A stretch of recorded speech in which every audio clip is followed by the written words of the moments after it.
Con un proyecto de ley radicado en el Congreso de la República, se busca implementar un programa de renta básica focalizada y permanente para 7,5 millones de hogares que están en condición de pobreza y vulnerabilidad, y así garantizar condiciones mínimas de vida digna. Según cifras del DANE, a diciembre de 2019, 17.470.000 personas estaban en pobreza monetaria en Colombia, la cifra más alta en América Latina y el Caribe. Con la llegada de la pandemia se agudizó la crisis económica y social. Los economistas Garay y Espitia han proyectado que a finales de 2020, más de 29 millones de colombianos estaban en condición de pobreza y vulnerabilidad. Más del 61,2% de la población colombiana hoy, en promedio nacional, estaría en situación de pobreza y vulnerabilidad, con un agravante muy serio, que en el caso de las zonas rurales, esta pobreza y vulnerabilidad alcanzaría más del 75% de la población.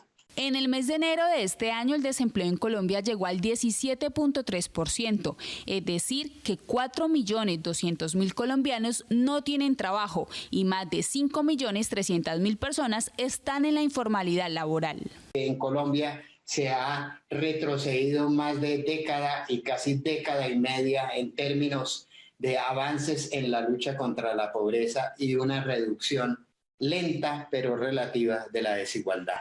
Ante la profundización de la pobreza, la vulnerabilidad y la desigualdad en el país, el pasado 16 de marzo los senadores de la bancada alternativa radicaron en el Congreso de la República un proyecto de ley de iniciativa ciudadana para crear un programa de renta básica permanente. Se propone una renta básica ciudadana ampliamente focalizada y permanente, de tal manera que cubra al menos al 60% de la población colombiana que en la actualidad está en situación de pobreza y extrema vulnerabilidad. Con este proyecto de ley se busca que 7.5 millones de hogares, es decir, cerca de 30 millones de colombianos, puedan tener ingresos monetarios para asegurar unas condiciones mínimas de vida digna. Se arrancaría con una transferencia monetaria incondicional de 320.000 a un hogar de un miembro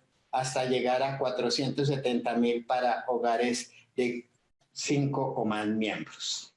De esta manera se logra tener una transferencia que garantice unas condiciones mínimas de vida digna. La renta básica también contribuiría a la reactivación de la economía y a la preservación y generación de empleo. Sería una fuente de apalancamiento de la demanda interna para a la contribución a la reactivación de la economía colombiana. El proyecto de ley de renta básica propone unificar los 4 programas de transferencias monetarias como Familias en Acción, Jóvenes en Acción, Ingreso Solidario y Adulto Mayor e incrementar un 2.3% del Producto Interno Bruto para financiar este programa durante el 2021. La utilización de buena parte de los recursos disponibles del FOME a hoy en día, que podemos pensar que podrían ser de 10 a 12 billones de pesos para este fin. Proponemos que se emitan títulos, valores de deuda por parte del Gobierno Nacional Central al mercado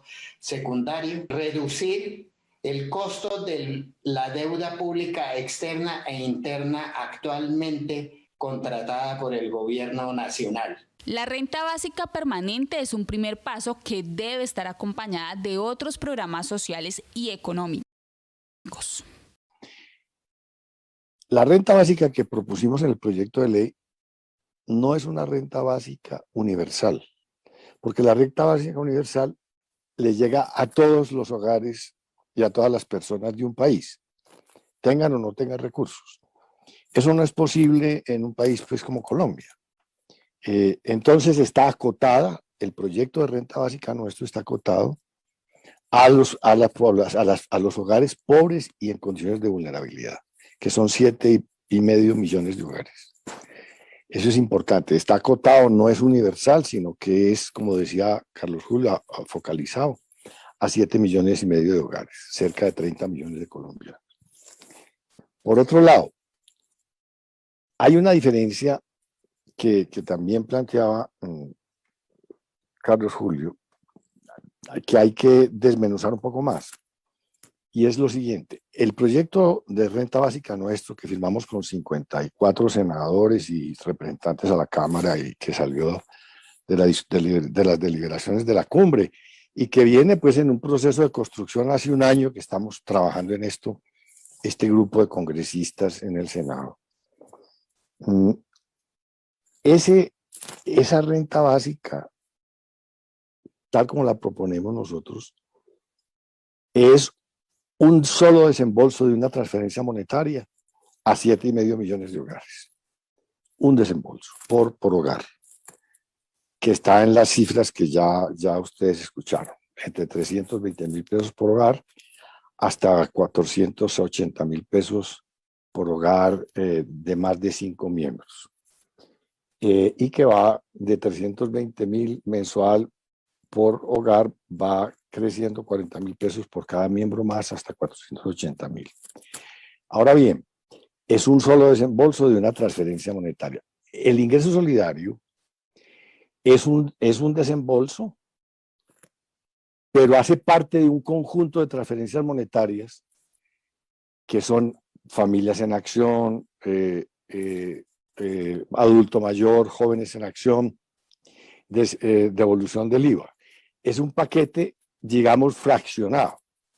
Algunos de esos ingresos fraccionados por los programas tradicionales que trae el gobierno son condicionados, quiere decir, le exigen a los hogares que los niños vayan al colegio, en fin, hay condiciones específicas para ese tipo de transferencias.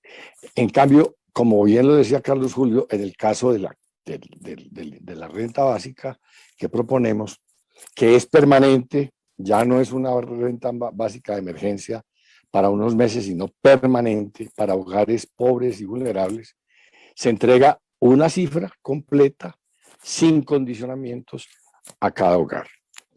¿Por qué es importante, Mayra? Esto es importante porque el país entró en unas condiciones de ruina social y de ruina económica. Hubo unos confinamientos y hubo una parálisis económica, llevamos un año de parálisis económica, que generó una quiebra enorme de empresas. Solamente micronegocios y microempresas entre febrero y octubre del año pasado desaparecieron 500,000 empresas. Medianas y pequeñas desaparecieron, de acuerdo con la CEPAL. Por ahí en el mes de septiembre habían desaparecido ya 140,000. El desempleo, pues todos sabemos, está en un 17,5%. En el caso de las mujeres es muy superior, y en el caso de los jóvenes también. Hay una situación en la población que venía viviendo de la informalidad, es decir, del día a día, pues su mercado y su negocio está en la calle, y como la calle entró en crisis por la pandemia, pues naturalmente se le acabaron los ingresos a esos hogares. Ahí estaba el 60% del empleo en Colombia, estaba en la informalidad. Entonces, se quiebran las microempresas, se quiebra muy buena parte de los micronegocios, muchos, casi todo, el 80%, buena parte de las pequeñas y medianas, que ahí estaba más del 80% del empleo en Colombia, todo eso se fue al piso.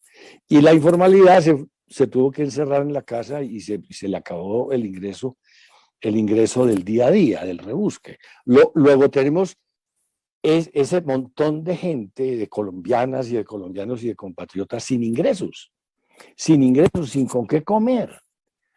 Se empobreció masivamente el país.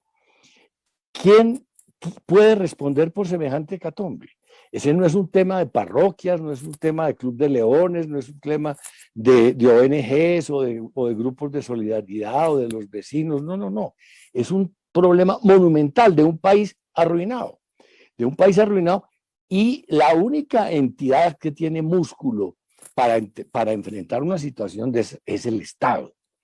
pero además es que el Estado le pertenece a la gente, le pertenece al pueblo. El Estado fue constituido por el pueblo.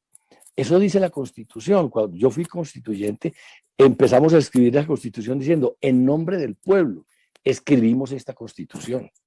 Ese Estado que está consagrado y consignado en esa Constitución le pertenece al pueblo. Y tiene como funciones ¿qué?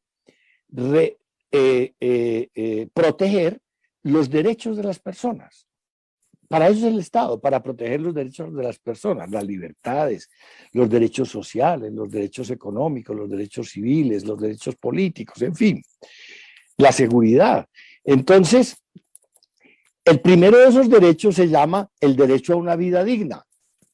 O sea, el Estado tiene la obligación constitucional de ir a esos hogares a entregarles con qué vivir dignamente mientras se recupera la economía, mientras hay una reactivación económica. Que entre otras cosas, la reactivación económica no va a ser posible si la gente no tiene con qué comprar. Entonces, digamos, es una transferencia monetaria del Estado en su deber de proteger a los hogares y de los hogares de el derecho de recibir del Estado esa protección, que a su vez que le va a dar la posibilidad de vivir dignamente a los hogares, le va a dar con qué comprar en los mercados productos que reactiven la economía, es decir, se va a crear un mercado. Al mismo tiempo, los hogares van a poder protegerse de la contaminación, del contagio, del coronavirus, en la medida en que ya no van a tener que salir desesperados a la calle como han tenido que salir a lo largo de este año, a buscar su supervivencia, corriendo todos los riesgos. Colombia es el país que tiene el nivel de contagios y de mortalidad más alto en América, en todas las Américas, con relación a la población, porque la gente no tuvo ninguna ayuda del Estado. Fíjese usted, los Estados Unidos, por ejemplo, que es un país rico, de gente rica y de hogares ricos, pues creó un programa de renta básica que lo llamó Plan de Rescate, y que en el último tramo que fue aprobado el mes pasado, entregó 1.900 billones de dólares, 1.900 millones de dólares a más de 50 millones de hogares, en dinero para garantizarles una vida digna. Aquí no ha habido ningún desembolso,